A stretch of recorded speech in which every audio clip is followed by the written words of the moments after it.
ತಮ್ಮ ಅರ್ಜುನ ಬಂದು ಹೋದ ಅರ್ಜುನ ಅನ್ನೋದು ಗೊತ್ತಾಗಿ ನಾವು ಅಲ್ಲಿಗೆ ಹೋಗ್ತೀವಿ. ಅಲ್ಲಿಗೆ ಹೋದ್ರೆ ಈ ತಂಗಮ್ಮ ಮುನ್ಸ್ವಾಮಿ ಚಿಕ್ಕದೊಂದು ಮಗು 3 ಜನ ಕೂತಿರ್ತಾರೆ ಅಳ್ತಾ. ಬಂಕರ್ ಅಂದ್ರೆ ಪೊಲೀಸ್ನವ್ರು ಹೊಡಿಯೋಕೆ ಒಂದು 4-5 ಹಳ್ಳ ತೆಗ್ದಿರ್ತಾನೆ, ಅಲ್ಲಿ 4-5 ಜನ ಕೂತ್ಕೊಳ್ಳೋದು ಹೊಡಿಯೋದು. ಸರಿ ಬಾರಮ್ಮ ನಮ್ಮ ಸಾಹೇಬ್ರ ಕರಿ ನಡೀರಿ ಸ್ವಾಮಿ, ಅವನ ಹತ್ರ ಇದ್ರು ಸಾವೇ, ಅದು ಅವನ ಪ್ಲಾನು. ನಾನು ಒಂದು ನಿಮ್ಗೆ ಫೋಟೋದಲ್ಲಿ ಒಂದು DBBL ಗನ್ ಹಿಡ್ಕೊಂಡು ಹಿಂಗೆ ನಿಂತಿದ್ದೀನಿ, ಅದೇ ಸ್ಪಾಟ್ ಅದು. ನಾನು ನಡ್ಕೊಂಡು ಹೋದ್ರೆ ಏನೋ ಒಂಥರ ಆಕ್ಷನ್ ಆಯ್ತು. ಈ ಸೈಮನ್ ಅನ್ನೋನು ಜಿಲಿಟಿನ್ಗೆ ವೈರ್ನ ಸೆಲೆಕ್ಟ್ ಮಾಡ್ಕೊಂಡು ಎಷ್ಟೇ ದೂರ ಹೋದ್ರು ಅದನ್ನ ಬ್ಲಾಸ್ಟ್ ಮಾಡುವಂತ ವ್ಯಕ್ತಿ.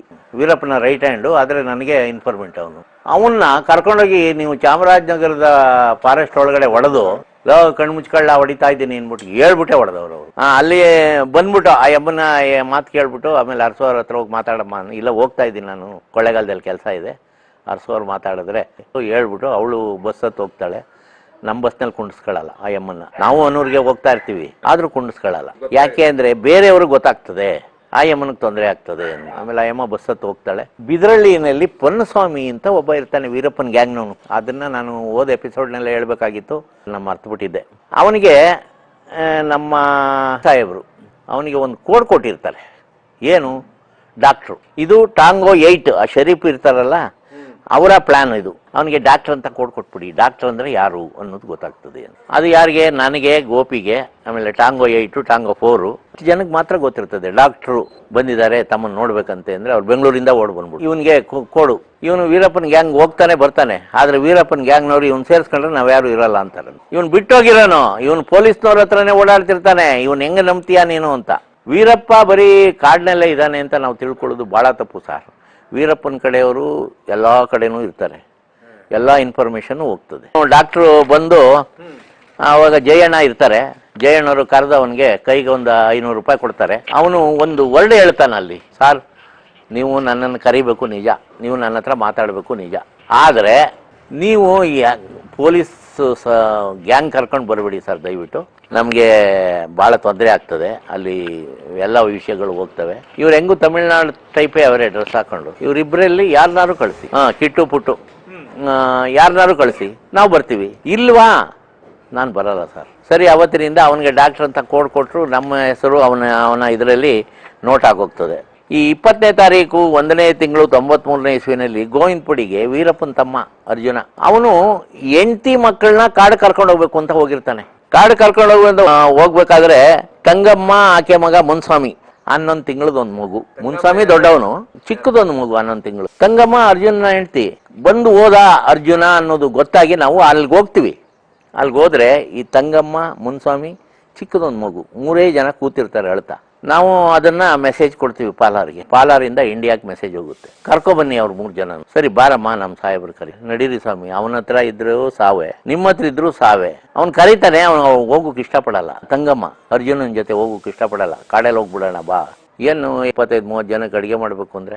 ಆಮೇಲೆ ಅರ್ಧನಾರಿ ಅಂತ ಒಬ್ಬ ಬರ್ತಾನೆ, ಅವನು ಒಳ್ಳೆ ಅಡಿಗೆ ಭಟ, ಮಟನ್ನು ಎಲ್ಲ ಚೆನ್ನಾಗಿ ಬೇಯಿಸಿ ಇದು ಕೊಡ್ತಾನೆ. ವೀರಪ್ಪನ ಅಡಿಗೆ ಮಾಡೋನೆ ಅವನು, ಆ ಹೆಸರನ್ನ ಅವ್ರು ಇಟ್ಕೊಂಡಿರ್ತಾರೆ. ಆಮೇಲೆ ನಾವು ಕರ್ಕೊಂಡು ಹೋಗ್ತೀವಿ. ಕರ್ಕೊಂಡು ಹೋಗ್ಬಿಟ್ಟು ಜೈಪಾಲ್ ಸಾಹೇಬ್ರು ಏನ್ ಮಾಡೋದು ಇವ್ರನ್ನ ಯಾರು ಕರೆಸ್ತವ್ರು ಸರ್, ಹಿಂಗೆ ಮೆಸೇಜ್ ಬಂತು, ಕರ್ಕೊಬಂದಿದ್ದೀವಿ.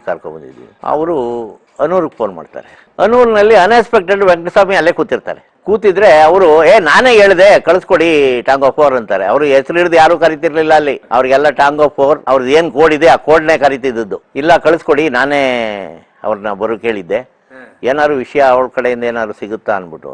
ಸರಿ ನಾವು ಒಂದು ಗಾಡಿಲಿ ಹಾಕಿ ಕಳಿಸ್ತೀವಿ. ನಾವು ತಿರುಗಿ ಬೆಳಿಗ್ಗೆಯಿಂದ ನಮಗೂ ಸುಸ್ತಾಗಿರ್ತದೆ, ನಾವು ಹೋಗಲ್ಲ ಸರ್, ಯಾರನ್ನಾರು ಕಳಿಸಿ ನೀವು. ಪೊಲೀಸ್ನವ್ರು ಕೊಡೋಕೆ ಯಾಕೆ ಅದಕ್ಕೊಂದು ಎಸ್ಕಾಟು ಕಳಿಸಿ ಸರ್ ಒಂದು ಜೀಪ್ನಲ್ಲಿ ಅಂದ್ರೆ ಒಂದು ಜೀಪ್ನಲ್ಲಿ ಕಳಿಸ್ತಾರೆ. ಅದೇ ಮೆರವಣಿಗೆ ಇಲ್ಲದೆ ಹೋದಂತ ವ್ಯಕ್ತಿ ಅಂದ್ರೆ ಅರ್ಜುನ್ ಹೆಂಡತಿ ತಂಗಮ್ಮ. ಅವ್ರಿಗೇನು ಮಧ್ಯದಲ್ಲಿ ಬಸ್ಸು ಮುಂದೆ ಹಿಂದೆ ಜೀಪ್ಗಳೇನು ಇಲ್ಲ. ನಮ್ ಜೈಪಾಲ್ ಸಾಹೇಬ್ರು ಕಳಿಸ್ಲಿಲ್ಲ, ಒಂದ್ ಜೀಪ್ನಲ್ಲಿ ಕರ್ಕೊಂಡು ಹೋಗಿ ಬಿಟ್ಬಿಟ್ಟು ಬರ್ರೆ, ಅದು ಅನ್ಎಕ್ಸ್ಪೆಕ್ಟೆಡ್ ಹೋಗ್ತಾ ಇರೋದಲ್ವಾ, ಅವ್ನಿಗೆ ಗೊತ್ತಾಗಲ್ಲ ಅಂತ. ತಂಗಮ್ಮನ್ನ ಮಳವಳ್ಳಿ ಹತ್ರ PWD IB ಅದೇ ನೋಡಿರ್ಬೋದು, IB ಕರ್ಕೊಂಡ್ಬಂದು ವಿಚಾರಿಸ್ತಾರೆ. ಅಲ್ಲೆಲ್ಲೂ ಮಾಡಲ್ಲ ಸ್ಟೇಷನ್ ಅಲ್ಲಿ, ಯಾಕಂದ್ರೆ ಸ್ಟೇಷನ್ ಅಲ್ಲಿ ಸುಮಾರು ಲೂಪ್ ಹೋಲ್ಸ್ ಇದೆ ಸರ್. ಅಲ್ಲಿ ನಮ್ಮ ಪೊಲೀಸ್ನವ್ರ ವಿರುದ್ಧವಾಗಿ ವಿಷಯಗಳು ಮುಟ್ಟಿಸೋದು ಇದೆಲ್ಲ ಮಾಡ್ತಾ ಇರ್ತಾರೆ. ಅದರಿಂದ ವೆಂಕಟಸ್ವಾಮಿ ಅವರು ತನ್ನ ಜೀಪ್ನಲ್ಲಿ ಅವ್ರು 3 ಜನ ಡ್ರೈವರು, ಇವರು ಇಷ್ಟೇ ಜನ. ಮಳವಳ್ಳಿ PWD ಗೆಸ್ಟ್ ಹೌಸಕ್ಕೆ ಕರ್ಕೊಂಬಂದು 2 ದಿವಸ ಬಾಯಿ ಬಿಡ್ಸೋಕೆ ಟ್ರೈ ಮಾಡ್ತಾರೆ. ಅವಳಿಗೇನು ಗೊತ್ತಿದೆ ಪಾಪ, ಅವಳಿಗೂ ತಿನ್ನೋಕೆ ಊಟ ಇಲ್ಲ.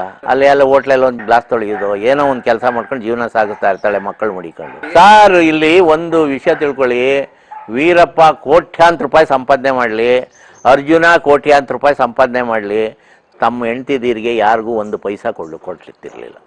ವಿಚಾರ ಮಾಡಿ ಏನೂ ಆಗಲ್ಲ. ಕೊನೆಗೆ ಅವಳಿಗೆ ಒಂದಷ್ಟು ದುಡ್ಡು ಕೊಟ್ಟು ಒಂದು 2,000 ಏನೋ ಕೊಟ್ಟರು ಅಂತ ವೆಂಕಟಸ್ವಾಮಿ, ಇದನ್ನು ಹುಷಾರಾಗಿಟ್ಕೋ, ನಮ್ಮ ಸೀರೆ ಒಂಥರ ಹಿಂದೆ ಟೈ ಥರ ಸೀರೆ ಕಟ್ಟಿರ್ತಾರಲ್ಲ ಅದರಲ್ಲಿ ಸಿಗಿಸ್ಕೊಂಡು ಪಾಲಾರ್ಗೆ ಬರ್ತಾಳೆ. ಪಾಲಾಲಿಂದ ನಮ್ಮ ಗಂಗಾಧರಯ್ಯವರು ಅವಳನ್ನ ತಗೊಂಡೋಗಿ ಗೋವಿಂದಪಡಿಗೆ ಬಿಟ್ಟು ಬರ್ತಾರೆ. ಬಿಟ್ಟು ಬಂದ ಮೇಲೆ ತಿರ್ಗಾ ಈ ಡಾಕ್ಟ್ರು ನಾಟ್ರಪಾಳ್ಯದಲ್ಲಿ 29 ಜನ ಗಂಡಸರು 6 ಜನ ಹೆಂಗಸರಿಗೆ ಟ್ರೀಟ್ಮೆಂಟ್ ಮಾಡಿರ್ತಾನೆ. ಅಲ್ಲಿ ಒಂದು 25 ಜನ ಗಂಡಸರು ಅವ್ರಿಗೆಲ್ಲ ಈ ಕಾಡಿನಲ್ಲಿ ಅವರು ನೀರನ್ನ ಹೆಂಗ್ ಮಾಡ್ತಾರೆ ಅಂದ್ರೆ ದೊಡ್ಡದೊಂದು ಹಳ್ಳ ತೆಗಿತಾರೆ, ಅದಕ್ಕೆ ಪಾಲಿಥೀನ್ ಕವರ್ ಹಾಕ್ಬಿಡ್ತಾರೆ, ಅದಕ್ಕೆಲ್ಲ ಕೆರೆಯಿಂದ ನೀರು ಎಲ್ಲ ತಂದು ಹಾಕೋತಾರೆ.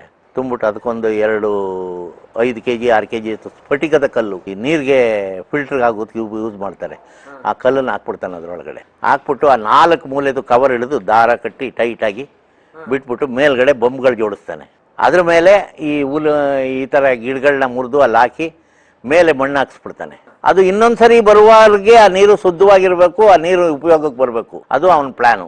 ನಾನು ಒಂದು ನಿಮಗೆ ಫೋಟೋದಲ್ಲಿ ಒಂದು DBBL ಗನ್ ಹಿಡ್ಕೊಂಡು ಹಿಂಗೆ ನಿಂತಿದ್ದೀನಿ, ಅದೇ ಸ್ಪಾಟ್ ಅದು. ನಾನು ನಡ್ಕೊಂಡು ಹೋದ್ರೆ ಏನೋ ಒಂಥರ ಆಕ್ಷನ್ ಆಯ್ತು, ಇದೇನಿದು ಭೂಮಿ ನಡುಗ್ತದ, ಪಕ್ಕಕ್ಕೆ ಹೋಗಿ ನಿಂತ್ಕೊಂಡು ಕುಣಿದ್ರೂ ಇಲ್ಲ, ಆ ಜಾಗಕ್ಕೆ ಹೋಗಿ ಒಂದು ಜಂಪ್ ಹೊಡೆದ್ರೆ 4-5 ಸರಿ ಮೇಲ್ಗೆ ಎತ್ತಿ ಬಿಸಾಕ್ತದೆ. ಬೊಂಬಲ್ವಾ ಅದು, ಒಂಥರ ಸ್ಪ್ರಿಂಗ್ ಆಕ್ಷನ್ ತರ. ಆಮೇಲೆ ಒಂದು ಸೈಡ್ ನಲ್ಲಿ ತೆಗೆದು ನೋಡಿದೆ, ಪಾಲಿಥೀನ್ ಕವರ್ ಸಿಕ್ತು, ಅದನ್ನು ಹಿಂಗೆ ತಟ್ಟಿದ್ರೆ ಒಂಥರ ಈ ಡೊಳ್ಳೊಟ್ಟೆ ತಟ್ಟದಂಗೆ ಆಯ್ತು.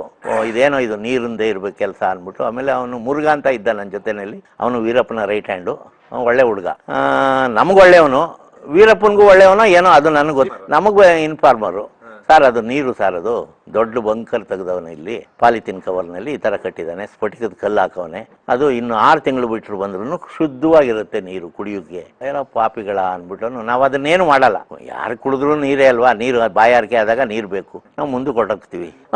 ಐಡಿಯಾ ಸರ್, ಅದು ಮಿಲಿಟ್ರಿ ಐಡಿಯಾ ಅದು. ಹೌದು, ಮಿಲಿಟ್ರಿಯವರು ಡೈರೆಕ್ಟಾಗಿ ಫೈಟ್ ಮಾಡಲ್ಲ, ಈ ಟಿಬೆಟಿಯನ್ಸ್ ಕುಳ್ಳ ಪೊಲೀಸ್ನವ್ರದ್ದು ಐಡಿಯಾ ಇದು. ಅವರು ಇದೇ ಸೇಮ್, ಅವ್ರಿಗೆ ನೀರು ಎಲ್ಲಿ ಸಿಗಲ್ಲ ಅಲ್ಲಿ ನೀರು ಸ್ಟಾಕ್ ಮಾಡ್ಬಿಟ್ಟು ಹೊಟ್ಟೈತಾರೆ. ನೀರು ಕೆಡಲ್ಲ ಸರ್ ಅದು. ನೀವೇ ಮನೆಯಲ್ಲಿ ಒಂದು ಗ್ಲಾಸ್ ನೀರಿಗೆ ಒಂದಿಷ್ಟು ದಪ್ಪ ಸ್ಫಟಿಕದ ಕಲ್ಲು ಹಾಕ್ಬಿಟ್ಟು 1 ಅವರ್ ಬಿಟ್ಟು ಕುಡಿದು ನೋಡಿ, ಏನು ಟೇಸ್ಟ್ ಆಗಿರ್ತದೆ ಗೊತ್ತಾ ನೀರು. ನಾವು ಎಳ್ನೀರಿಗೆ ಸ್ಫಟಿಕದ ಕಲ್ಲು, ಕಲ್ನಾರು, ಖರ್ಜೂರ, ಕಲ್ಸಕ್ರೆ ಎಲ್ಲನೂ ಹಾಕಿ ಇಟ್ಬಿಟ್ಟು ಬೆಳಿಗ್ಗೆ ಎದ್ದು ಕುಡಿತೀವಿ, ಶರೀರ ತಂಪಾಗಿರ್ತದೆ, ಈಟೆಲ್ಲ ಕಿತ್ಕೊಂಡು ಹೋಗ್ತದೆ. ಈ ಥರ ಅವನು ಅಲ್ಲಿ ಮಾಡ್ಕೊಂಡಿರ್ತಾನೆ. ಅವನು ಅಲ್ಲಿಂದ ಮುಂದೆ ಹೋಗ್ತೀವಿ. ಮುಂದೆ ಹೋಗಿ ಜಯಣ್ಣವರು ಏನದು ಅಂದರು, ಹಿಂಗೆ ಸರ್ ಅಂದೆ, ನಡೀರೋ ಸಿಗ್ತಾನೆ ಒಂದಲ್ಲ ಒಂದ್ಸರಿ, ನನಗೆ ಸಿಗ್ತಾನೆ ಬಾರೋ, ನಮಗೂ ಧೈರ್ಯ, ನಮಗೆ ಸಿಗ್ತಾನೆ ಅವನು ಅಂತ. ಯಾಕೆಂದರೆ ಈ ಜಯಣ್ಣವರು ಏಮು ಹಂಗೆ ಇತ್ತು, ಅವನು ಮಾಡ್ಕೊಂಡಿರೋ ಕೆಲಸಗಳು ಹಂಗೆ ಇದ್ದು, ನಾವು ಅವ್ರಿಗೆ ಸರಿಸಮವಾಗಿ ನಾವು ಇದ್ದೋ, ನಮಗೂ ಧೈರ್ಯ, ಅವ್ರಿಗೆ ಒಂದು ಕಾನ್ಫಿಡೆನ್ಸ್ ಇರ್ತೀವಿ, ವೀರಪ್ಪ ನಾನು ಹಿಡಿತೀನಿ ಅಂತ. ಅದಕ್ಕೆ ಆ ಮನುಷ್ಯ ಬರೀ 6 ಜನ 7 ಜನ ಕರ್ಕೊಂಡು ಕಾಡೊಳಗೆ ಹೋದ್ರೆ ಪ್ರಾಣ ಹೋಗ್ಲಿ, ಇಲ್ಲಾಂದ್ರೆ ಏನಾರು ಒಂದು ಕೆಲಸ ಮಾಡ್ಕೊಂಬರೋಣ ಅಂದ್ಬಿಟ್ಟು ಹೋಗು ಅಂತ ವ್ಯಕ್ತಿ. ಆ ದೋಣಿ ಮಾಡುವಂತ ಹೋದಾಗ ಅಲ್ಲೊಂದು ಬಂಕರ್ ತೆಗ್ದಿರ್ತಾನೆ. ಬಂಕರ್ ಅಂದ್ರೆ ಅದು ನೀರಿಗೆ, ಇದು ಪೊಲೀಸ್ನವ್ರು ಹೊಡಿಯೋಕೆ. ಒಂದು 4-5 ಹಳ್ಳ ತೆಗ್ದಿರ್ತಾನೆ, ಅಲ್ಲಿ 4-5 ಜನ ಕೂತ್ಕೊಳ್ಳೋದು, ಹೊಡಿಯೋದು. ಇದೇನಿದು ಅಂದ್ಬಿಟ್ಟು ಆಮೇಲೆ ನಾವು ಕಷ್ಟಪಟ್ಟು ಒಂದು 3 ಬಂಕರ್ನ ಮುಚ್ಚಿಬಿಡ್ತೀವಿ. ಒಂದು ಬಂಕರ್ ಮುಚ್ಚಕ್ಕಾಗಲ್ಲ, ಭಾಳ ಡೀಪ್ ಆಗಿರ್ತದೆ ಅದು. ನಮಗೂ ಸುಸ್ತಾಗಿರ್ತದೆ, ಬಂದ್ಬಿಟ್ಟದೆ ಒಂದಷ್ಟು ಗಿಡ ಕಿತ್ತು ಅದ್ರೊಳಗೆ ಹಾಕ್ಬಿಟ್ಟು ಬಂದ್ಬಿಡ್ತೀವಿ. ಅದೊಂದು ವೀರಪ್ಪನ 2ನೇ ಸೃಷ್ಟಿ. ಅದು ನೀರಿಂದೊಂದು ಉಳಿತಾಯ ಮಾಡ್ಕೊಳ್ಳೋದು, ಪೊಲೀಸ್ನವ್ರು ಹೊಡಿಯೋದಕ್ಕೆ ಗುಂಡಿ ತೆಗಿಯೋದು, ಇಲ್ಲ ಒಂದು ಬೆಟ್ಟ ಸಿಕ್ಕಿದ್ರೆ ಬೆಟ್ಟದ ಮೇಲೆ ಕಲ್ಲುಗಳನ್ನ ಜೋಡಿಸ್ಬಿಟ್ಟು ಒಂದು ಸ್ವಲ್ಪ ಜಾಗ ಬಿಟ್ಕೊಂಡು ಅದರಲ್ಲಿ ಫೈರ್ ಮಾಡೋದು, ಇವೆಲ್ಲ ಒಂಥರ ಟ್ರಿಕ್ಸ್ ಅವನದು. ಅಲ್ಲಿಂದ ಬಂದ್ರೆ ಈ ಗೋವಿಂದಪಡಿಗೆ ಈ ಪನ್ನಾಡಿ ಅಂತ ಒಬ್ಬ ಇರ್ತಾನೆ. ಪನ್ನಾಡಿ ಅವನೇನ್ ಮಾಡೋದು, ಅವನಿಗೆ ಆಗದೆ ಇರೋರನ್ನ ನೋಡಿ ಸರ್ ಇಂಥ ಅವ್ರ ಮನೆ, ನಾನು ಅಲ್ಲಿ ಹತ್ರ ಬರಲ್ಲ, ನೀವು ಹೋಗಿ ಆ ಮನೆಯಲ್ಲಿ ಇರ್ತಾರೆ, ಇಬ್ಬರನ್ನೇ ತಗೊಂಡೋಗಿ ಅವರೇ ಬಾಯಿ ಬಿಡ್ತಾರೆ. ನಮ್ಮ ಮನೆ ಬರೋಕ್ಕೆ ಅಲ್ಲಿ ಗಂಡಸರೇ ಸಿಗ್ತಾರೆ, ಅವ್ರನ್ನೇ ತಗೊಂಡು ಹೋಗೋದು. ತಿರ್ಗಾ ಅವರು ಹೆಂಗಸರು ಅಲ್ಲಿ ಇಲ್ಲಿ ಹೋಗಿದ್ದವರು ಮನೆಗೆ ಬಂದಾಗ ಹಿಂಗೆ ಪೊಲೀಸ್ನವ್ರು ಬಂದು ಹಿಡ್ಕೊಂಡು ಹೊಂಟೋದ್ರು ಅಂದರೆ ಅವರು ಆ ಪನ್ನಾಡಿ ಅನ್ನೋನು ಆ ಊರಿಗೆ ಯಜಮಾನ, ಗೋವಿಂದಪಡಿಗೆ ಒಂಥರ ಲೀಡ್ರು, STFಗೆ ಬೇಕಾದವನು, ಅವ್ನ ಮಾತು ನಡೀತದೆ ಅನ್ನೋದು ಒಂದು ನಂಬಿಕೆ ಅವ್ರಿಗೆ. ಅವ್ರು ಬಂದು ಇವನ್ ಕೈ ಕಾಲು ಹಿಡಿದು, ಹಣ ಇಷ್ಟು ದುಡ್ಡು ಕೊಡ್ತೀವಿ ನಮ್ಮ ಗಂಡದಲ್ಲಿ, ಇಲ್ಲೂ ದುಡ್ಡು ಇಸ್ಕೊಳ್ಳೋದು, ಎತ್ರನೂ 2 ಕೊಟ್ಟೆ ಅಂತ ದುಡ್ಡು ಇಸ್ಕೊಳ್ಳೋದು. ಆಮೇಲೆ ಸರ್ ಅವರು ಅಲ್ಲವಂತೆ ಸರ್, ಅವರು ಬೇರೆಯವರಂತೆ, ಇವ್ರನ್ನ ಬಿಟ್ಬಿಡಿ, ಇವ್ರ ಕಡೆಯಿಂದ ನಮ್ಗೆ ಇನ್ಫಾರ್ಮೇಶನ್ ಸಿಗ್ತದೆ ಅಂತ ಅವ್ರನ್ನ ಬಿಡಿಸ್ಕೊಂಬರೋದು. ಈ ಥರ ಡಬಲ್ ಗೇಮ್ ಪಾರ್ಟಿ. ಇದು ನಮಗೆ ಫಸ್ಟ್ ಗೊತ್ತಾಗ್ಲಿಲ್ಲ, ಆಮೇಲೆ ಗೊತ್ತಾಯ್ತು. ಆಮೇಲೆ ಅವನ ಮನೆಯಲ್ಲೇ ನಾನು ಪಿಸ್ತೂಲ್ನ ಇಟ್ಟಿದ್ದೆ, ಲೋಡ್ ಪಿಸ್ತೂಲ್ನ ಅವನ ಮನೆಯಲ್ಲೇ ಇಟ್ಬಿಟ್ಟು 8 ದಿವಸ ಬಂದಿರಲಿಲ್ಲ. ನಾನು ಕಾಡೊಳಗಡೆ ಹೊರಟಾಗಿದ್ದೆ. ಬಂದು ನೋಡಿದ್ರೆ ಪಿಸ್ತೂಲ್ ಹಂಗೆ ಇತ್ತು. ಅವನು ನಂಬಿಕೆ ಉಳಿಸ್ಕೊಳ್ಳೋ ಸಲುವಾಗಿ ಅವ್ನು ಪಿಸ್ತೂಲ್ ಮುಟ್ಟಿರಲಿಲ್ಲ. ಆವಾಗ ನಮಗೊಂದು ಸ್ವಲ್ಪ ನಂಬಿಕೆ ಬಂತು. ಬೇರೆ ಒಂದು ಇನ್ಸಿಡೆಂಟ್ನಲ್ಲಿ ನನ್ನ ಇನ್ಫಾರ್ಮೆಂಟು ಮಾದಯ್ಯ, ಕಾವೇರಮ್ಮ, ಗುರುಸ್ವಾಮಿ, ಊರ್ಗೌಂಡ್ರು, ಇವ್ರು 4-5 ಜನಕ್ಕೆ ಹೋಗಿ ರೋಪ್ ಹಾಕವನೆ. ಹಂಗೆ ಮಾಡಿಸ್ಬಿಡ್ತೀನಿ, ಹಿಂಗೆ ಮಾಡಿಸ್ಬಿಡ್ತೀನಿ, ಏನು ತಿಳ್ಕೊಂಡಿದ್ಯಾ ನೀನು ಅಂದ್ಬಿಟ್ಟು. ಹೌದು, ಮಾಡಿದ್ರು ತಾನೇ ವೀರಪ್ಪನ ಕಡೆಯವನು ಇಲ್ಲ ಪೊಲೀಸ್ನವ್ರ ಕಡೆಯವನು ಅಂತ ಗೊತ್ತಾಗೋದು. ಕೊನೆಗೆ ಅಲ್ಲಿ ಹೋಗಿ ರೋಪ್ ಹಾಕವನೆ. ಕಾವೇರಮ್ಮ ಒಂದು ಪರಕೆ ತಗೊಂಡವಳೆ ಕೈಗೆ. ಹೊಡೆದ್ಬಿಡ್ತೀನಿ, ಏನು ತಿಳ್ಕೊಂಡಿದ್ಯಾ ನೀನು? ನಾನು ಮನೆ ಮೇಲೆ 4 ಜನ ಪೊಲೀಸ್ನವ್ರು ಬಂದು ನಿಂತ್ಕೋತಾರೆ ರಾತ್ರಿ ಹೊತ್ತು, ನನ್ನನ್ನು ಹೊಡಿತಾರೆ ಅಂತ ನಂಗೆ ಚೆನ್ನಾಗಿ ಗೊತ್ತು. ನಾವು ಜೀವ ಹಂಗೆ ಬಿಟ್ಬಿಟ್ಟಿದ್ದೀವಿ, ಬದುಕಬೇಕು ಅನ್ನೋ ಆಸೆ ಬಿಟ್ಟಿದ್ದೀವಿ. ಅದಕ್ಕೆ ನಮ್ಮ ಮಕ್ಕಳನ್ನ ಬೇರೆ ಕಡೆ ಸ್ಕೂಲ್ನಲ್ಲಿ ಓದಿಸ್ತಾ ಇದ್ದೀವಿ. ಮಾದಯ್ಯ, ಕಾವೇರಮ್ಮಗೆ ಮಕ್ಕಳಿಲ್ಲ, ತಮ್ಮನ ಮಕ್ಕಳನ್ನ ಓದಿಸ್ತಾವ್ರು ಅವರು. ಇವರೇ ಈ ಆಸ್ತಿಗೆ ಹಕ್ಕದಾರರು ಅಂತ. ಹಿಂಗೆ ನಾವು ಹೊರಗಡೆ ಓದಿಸ್ತಾ ಇದ್ದೀವಿ, ಅವ್ರಿಗೇನಾರು ಗೊತ್ತಾದ್ರೆ ನಿಮ್ಮನ್ನ ಒಂದು ದಾರಿ ಮಾಡಾಕ್ಬಿಡ್ತಾರೆ ಅಂತ ಅಂದ್ಬಿಟ್ಟು ಹೇಳ್ಬಿಟ್ಟು ರೋಪ್ ಹಾಕವ್ರೆ. ಆ ವಿಷಯ ನಮಗೆ ಗೊತ್ತಾಯ್ತು. ಆಮೇಲೆ ಪನ್ನಾಡಿ ಕರೆದು, ಯಾಕಯ್ಯ ನೀನು ಅಲ್ಲೋಗಿದ್ದೇನು? ಇಲ್ಲ ಸರ್, ಅವರು ವೀರಪ್ಪನ ಕಡೆಯವ್ರು ಸರ್ ಅವರು. ಹಸ್ತಾಗ ಅನ್ನ ಹಾಕಿದಾಳೆ ನಮಗೆ, ಕೈ ತುತ್ತಾಗಿ ಕೊಟ್ಟವಳೆ 4-5 ಜನ ಪೊಲೀಸ್ನವ್ರಿಗೆ. ಅಯ್ಯಮ್ಮನ ಹಂಗಂತೀಯ ನೀನು? ಇನ್ನೊಂದ್ಸರಿ ಆ ಮನೆ ಕಡೆಗೆ ಹೋದ್ರೆ ನಿನ್ನನ್ನೇ ಗೊತ್ತಿಲ್ದಂಗೆ ಸುಟ್ಟಾಕ್ಬಿಡ್ತೀವಿ ನೋಡು ಬೇಕಾದ್ರೆ. ಆಮೇಲೆ ಹೋಗೋದು ಬಿಟ್ಬಿಟ್ಟ ಅವನು. ಇದೊಂದು ಭಾಳ ಜಯಣ್ಣವರು ಹೇಳಿದ್ರು, ನಾನು ಮಾತಾಡಿದ್ರೆ ಸರಿ ಹೋಗೋದಿಲ್ಲ, ಇವನು ಇನ್ನು ಚೆನ್ನಾಗಿದ್ದಾನೆ, ಇಲ್ಲದೇ ಇದ್ದದೆಲ್ಲ ಹೇಳ್ತಾನೆ, ಮೊದಲೇ ಅವ್ರು ನನ್ನ ಕಂಡ್ರೆ ಆಗ್ತಾ ಇಲ್ಲ ಅಂತ ಅಂದ್ಬಿಟ್ಟು ಹೇಳೋದಕ್ಕೆ ನಾವೇ ಮಾತಾಡ್ತೀವಿ. ಆಮೇಲೆ ಗೋಪಾಲ್ ಹೊಸೂರ್ ಇನ್ಸಿಡೆಂಟ್ ಆಯಿತು, ಅದನ್ನು ನಾನು ಹೇಳಿದ್ದೀನಿ. ಈ ಸೈಮನ್ ಅನ್ನೋನು ಜಿಲಿಟಿನ್ಗೆ ವೈರ್ನ ಸೆಲೆಕ್ಟ್ ಮಾಡಿಕೊಂಡು ಎಷ್ಟೇ ದೂರ ಹೋದ್ರೂ ಅದನ್ನು ಬ್ಲಾಸ್ಟ್ ಮಾಡುವಂಥ ವ್ಯಕ್ತಿ. ಇದನ್ನ ಅಶೋಕ್ ಕರ್ಕೊಬಂದಿರ್ತಾರೆ ಅವನ್ನ. ಸೈಮನ್ನು ವೀರಪ್ಪನ್ ಗ್ಯಾಂಗ್ನವನು. ಅದು ಹೆಂಗೆ ಹಿಡಿದ್ರು ಅನ್ನೋದು ನಮ್ಗೆ ಇದುವರೆಗೂ ಗೊತ್ತಿಲ್ಲ. ಭಾಳ ಸೀಕ್ರೆಟಾಗಿ ಹಿಡ್ಕೊಬಂದು ವರ್ಕ್ಶಾಪಿಗೆ ಬಿಟ್ಕೊಂಡು ಕೆಲಸ ಮಾಡ್ತಾ ಇರ್ತಾರೆ ಇವರು. ಅವನು ಪಾಲಾರ್ ಬಾಂಬ್ ಬ್ಲಾಸ್ಟ್ನಲ್ಲಿ ವೈರ್ ಜೋಡಿಸಿರೋನು ಅಂತ ಇವ ಲೆಕ್ಕಕ್ಕಿರೋದು. ಆದರೆ ಇವ್ರು ಕರ್ಕೊಂಡೋಗಿ ಬಿಟ್ಟದ್ದು ಬೇರೆ, ಇವನ್ನ ಟಾಡಾ ಮೇಲೆ ಹಾಕಿದ್ರು. 21ನೇ ತಾರೀಕು 6ನೇ ತಿಂಗಳು 93ನೇ ಇಸ್ವಿ ಬೆಳಗ್ಗೆ ನಾನು TV ನೋಡುವಾಗ MMLsನಲ್ಲಿ ಓ ಪಾಸಿಟಿವ್ ಬ್ಲಡ್ ಯಾರು ಕೊಡೋರಿದ್ರೆ ಕೊಡಿ. ಕೊಳ್ಳೇಗಾಲದಲ್ಲಿ ಒಂದು ಹುಡುಗನಿಗೆ ಬ್ಲಡ್ ಬೇಕಾಗಿರ್ತದೆ, ಯಾರು ಕೊಡೋರಿಲ್ವದ್ದಲ್ಲಿ. ಓ ಪಾಸಿಟಿವ್ ಜನರಲ್, ನಂದು ಓ ಪಾಸಿಟಿವ್ ಅಲ್ವಾ, ಕೊಡೋಣ ಬ್ಲಡ್. ಕೊಟ್ಟರೆ ಒಂದೊಂದು 15 ದಿವಸದಲ್ಲಿ ರಿಕವರ್ ಆಗ್ತದೆ, ಯಾಕೆ ಇದು ಮಾಡಬೇಕು ಅಂದ್ಬಿಟ್ಟು ನಾನು ಈ ದೇವಸ್ಥಾನದ ಬಸ್ ಇದೆ, ಒಂದು ಮಹದೇಶ್ವರನ ಬೆಟ್ಟದ ದೇವಸ್ಥಾನದ್ದೇ ಬಸ್ ಇದೆ, ಈಗಲೂ ಇದೆ. ಆ ಬಸ್ನಲ್ಲಿ ನಾನು ಪ್ರಯಾಣ ಮಾಡ್ತಾ ಇದ್ದೀನಿ. ಆ ಬಸ್ಸು ಹಳ್ಳದಲ್ಲಿ ಬಂದಾಗ ಅಲ್ಲಿ ಒಂದು ಸ್ಟಾಪ್ ಇದೆ, ನೀವು ನೋಡಿದ್ದೀರಾ, ಕೊಳ್ಳೇಗಾಲ ಬಿಟ್ಟು ಬೆಟ್ಟ ಎಂಟ್ರೆನ್ಸ್ನಲ್ಲೇನೆ ಒಂದು ಆರ್ಚ್ ಇದೆ, ಅಲ್ಲಿ ಬಸ್ ಸ್ಟಾಪ್ ಇದೆ. ಅಲ್ಲಿ ಒಬ್ಬ ಹತ್ತುತ್ತಾನೆ, ಅವನ ಜೊತೆ ಇನ್ನೊಬ್ಬ ಹತ್ತಾನೆ, ಒಡಕೆ ಹಳ್ಳ ಇನ್ನೊಬ್ಬ ಹತ್ತಾನೆ. ಹತ್ತಿ ಅವನು ಸೀಟ್ ಇರ್ತಾ ಕೂತ್ಕೊಬಿಡ್ತಾನೆ. ಇವನು ಕಾಳಶೆಟ್ಟಿ ಅಂದ್ಬಿಟ್ಟು ಅವನ ಹೆಸರು, ಸಣ್ಣ ಕಾಳಶೆಟ್ಟಿ ಅಂತ. ಅವನು ಎಲ್ಲರನ್ನೂ ನೋಡ್ತಾನೆ, ಸ್ವಲ್ಪ ಕಾಲಿನಲ್ಲಿ ಜರುಗಿಸ್ತಾನೆ, ಇನ್ನೊಂದ್ಸರಿ ನೋಡ್ತಾನೆ, ಕಾಲಿನಲ್ಲಿ ತಿರ್ಗಾ ಜರುಗಿಸ್ತಾನೆ. 2 ಏರ್ ಬ್ಯಾಗ್ನ ಒಂದೊಂದು ಗಾಡಿ ಸೀಟ್ ಕೆಳಗಡೆ ಇಟ್ಟಿರ್ತಾನೆ. ಅವ್ನು ಕಂಡಕ್ಟರ್ ಅದು ಏನು ಅಂತ ಕೇಳಿದ್ರೆ, ಏನೋ ಇಟ್ಕೊಂಡಿರ್ತಾರೆ ಬಿಡಿ ಸಾರ್ ಅಂದ್ಕೊಂಡು, ಅವ್ರಿಗೆ ಅವೆಲ್ಲ ಗಮನ ಇಲ್ಲ, ಅವ್ರಿಗೆ ದುಡ್ಡು ಬೇಕು. ನನಗೂ ನೋಡಿ ನೋಡಿ ನೋಡಿ ಬೇಜಾರಾಯ್ತದೆ. ಬೇಜಾರಾದ ತಕ್ಷಣ ಅವನ್ನ ಹೋಗಿ ಹಿಂದ್ಗಡೆಯಿಂದ ಪಿಸ್ತೂಲ್ ತೆಗೆದ್ಬಿಟ್ಟಿದ್ದೆ, ಸೊಂಟಕ್ಕೆ ಹಾಕ್ತೀನಿ. ಏನೈತೆ ಬ್ಯಾಗಲ್ಲಿ ತೆಗೆದು ಅವ್ನು ನೋಡ್ತಾನೆ, ಪಿಸ್ತೂಲ್ ನೋಡ್ತಾನೆ, ಭಯ ಬಂದ್ಬಿಡುತ್ತೆ. ಈ ಮೂಲೆಯಲ್ಲಿ ಕೂತಿದ್ನಲ್ಲ ಇವನ್ ಜೊತೆ ಎತ್ತದವನು, ಅವನು ಎದ್ದೇಳಕ್ ಶುರು ಮಾಡಿದೆ, ಕೂತ್ಕೋ ಅಲ್ಲಿ ಸುಮ್ಮನೆ, ನಿನ್ನ ಇಲ್ಲೇ ಸುಟ್ಬಿಡ್ತೀನಿ. ಇದನ್ನ ಡ್ರೈವರು ಮಿರರಲ್ಲಿ ಗಮನಿಸ್ತಾ ಇರ್ತಾನೆ. ಒಳಗಡೆ ಒಂದು ಮಿರರ್ ಇದೆ, ಆ ಮಿರರಲ್ಲಿ ಗಮನಿಸ್ತಾ ಇರ್ತಾನೆ. ಅವನು ನಿಲ್ಲಿಸ್ಬಿಡ್ತಾನೆ ಗಾಡಿನ. ಅವನು ಬರ್ತಾನೆ, ಕಂಡಕ್ಟರ್ ಬರ್ತಾರೆ, ಬಂದ್ಬಿಟ್ಟು ಏನು ಸಾರ್ ಅದು? ಇಲ್ಲ, ಈ ಬ್ಯಾಗಲ್ಲಿ ಏನಿದೆ ಅಂತ. ಕಂಡಕ್ಟರ್ ಓಪನ್ ಮಾಡ್ತಾನೆ, ಎಲ್ಲ ಸ್ಯಾಂಡ್ವುಡ್, ಒಂದು 20 ಪೀಸ್ ಇದೆ, ಇಷ್ಟು ಉದ್ದದ್ದು, ಇದ್ರಲ್ಲಿ ಒಂದು 10 ಪೀಸು, ಅದ್ರಲ್ಲಿ ಸರಿ ಅಂದ್ಬಿಟ್ಟು ಇದನ್ನ ಡೈರೆಕ್ಟ್ ಅನೂರಿಗೆ ತಗೊಂಡೋಗ್ಬಿಡ್ತೀನಿ, ಬಸ್ ಸಮೇತ. ಅವನು ಎಲ್ಲಾರನ್ನು ಇಬ್ಬರನ್ನು ಸೇರಿಸ್ಬಿಟ್ಟು ಕಟ್ಟಿಬಿಟ್ಟು ಈ ಬ್ಯಾಗು ಎಲ್ಲ ಅನೂರಿಗೆ ತಗೊಂಡೋಗಿ, ಅನೂರೆಲ್ಲ ಏನ್ ಮಾಡ್ತಾರೆ, ಇದು ಕೊಳ್ಳೇಗಾಲಕ್ಕೆ ಸಂಬಂಧಪಟ್ಟದ್ದು ಅಂತಾರೆ. ತಿರ್ಗಿ ಅದೇ ಬಸ್ಸಲ್ಲಿ ಹಾಕೊಂಡೋಗಿ ಕೊಳ್ಳೇಗಾಲದಲ್ಲಿ ಇಳಿಸ್ಕೊಬಿಡ್ತೀನಿ ಅಲ್ಲಿ. ಆಮೇಲೆ ಮಂದಣ್ಣ ಬೈತಾರೆ, ಯಾಕೋ ರಾಮಾಪುರ ಕಡೋ ಇದು, ಇದೇನು ಸಾರ್ ಅನೂರಿಗೆ ಬಂದ್ರೆ? ಅನೂರಲ್ಲಿ ಹಿಂಗಂದ್ರು, ಈಗ ನೋಡಿದ್ರೆ ಈಗ ನೀವು ಹಿಂಗಂತೀರಾ? ನಾನು ಯಾವ ವೆಹಿಕಲ್ನಲ್ಲಿ ಇವ್ರು ಕರ್ಕೊಂಡೋಗ್ಲಿ, ಬಿಟ್ಬಿಡ್ಲಾತಾಗಿದೆ. ಬಿಡ್ಬೇಡ ಕಣೋ, ನೀನು ಒಳ್ಳೆ ಕ್ಯಾಚ್ ಮಾಡಿದ್ಯಾ, ಇದೆಲ್ಲ ಸ್ಯಾಂಡ್ವುಡ್ಗಳು, ಈ ಸಣ್ಣವು, ಈ ಸಣ್ಣದು ಎಷ್ಟು ತುಂಬಿದಾರೋ ಮನೆಯಲ್ಲಿ, ಇದು ರಾಮಾಪುರಕ್ಕೆ ಕರ್ಕೊಂಡೋಗ್ಬಿಡು. ರಾಮಾಪುರದಲ್ಲಿ ಇರೋದು ಯಾರು? ನಮ್ಮ ಅಣ್ಣ. ಸರಿ, ಇವರು ಏನೂ ಮಾಡೋಕ್ಕಾಗಲ್ಲ ಅಂತ ತಿಳ್ಕೊಂಬಿಟ್ಟು ನಾನು ರಾಮಾಪುರಕ್ಕೆ ತಗೊಂಡೋಗ್ಬಿಟ್ಟು ಒಂದು FIR ಹಾಕಪ್ಪ, ಇವ್ರು ತಗೊಂಡಿರೋದಕ್ಕೆ ಒಂದು ಅಕ್ಲಾಜ್ಮೆಂಟ್ ಕೊಡು. ಯಾರು ನೀನು? ನಾನು STFನವನು.